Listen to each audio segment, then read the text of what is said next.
सभापति महोदय, Pangong lake area में चीन के साथ डिसएंगेजमेंट का जो समझौता हुआ है, उसके अनुसार दोनों पक्ष फॉरवर्ड डिप्लॉयमेंट को phased, coordinated and verified manner में हटाएंगे।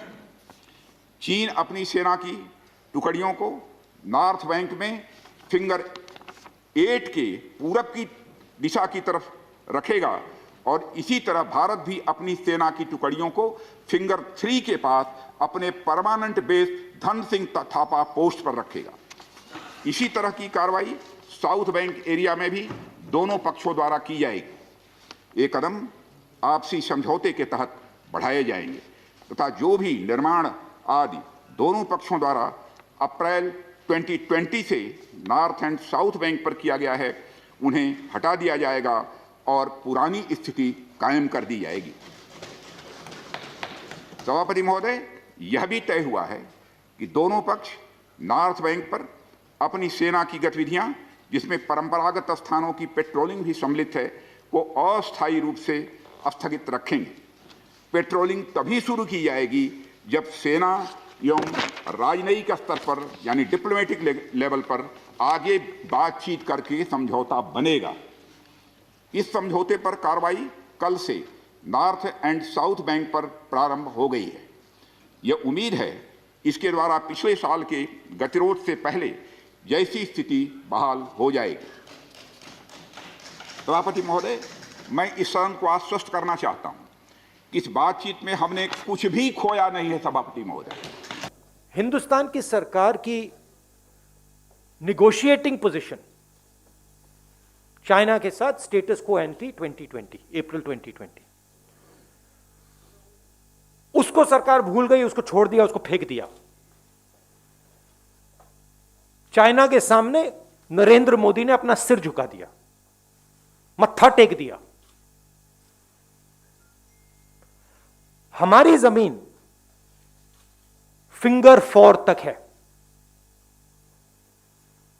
नरेंद्र मोदी ने फिंगर 3 से फिंगर 4 की जमीन, जो हिंदुस्तान की पवित्र जमीन है, वो चाइना को पकड़ा दी है। यह पहली बात है। दूसरी बात, जो स्ट्रेटेजिक एरिया है डेप्सांग प्लेन्स का, जहां चाइना अंदर आया है, उसके बारे में एक शब्द नहीं बोला डिफेंस मिनिस्टर ने। वहां बैठे हुए हैं। गोगरा और हॉट स्प्रिंग्स के बारे में एक शब्द नहीं बोला, वहां बैठे हुए हैं। सच्चाई यह है कि हमारी जो पवित्र जमीन है नरेंद्र मोदी ने चाइना को दी है। यह सवाल है, इसका जवाब दें। First of all, there was no strategic advantage. The Chinese were in our land, the Chinese were in Depsang, they were in Pangong. Our soldiers risked everything they had to go to Kailash ranges. That's where the strategic advantage, if any, arose. Now the Prime Minister has given back the land. Status quo ante is irrelevant. Kailash has been given back. And nothing has happened on the key area which China wants, Depsang Plains. This is absolute 100% cowardice. This is nothing else. The Prime Minister is a coward who cannot stand up to the Chinese. That's the fact. And he is spitting on the sacrifice of our army. That's what he's doing. He's betraying the sacrifice of our army. And nobody in India should be allowed to do it. Nobody in the rest of the world should be allowed to do it. That is the fact.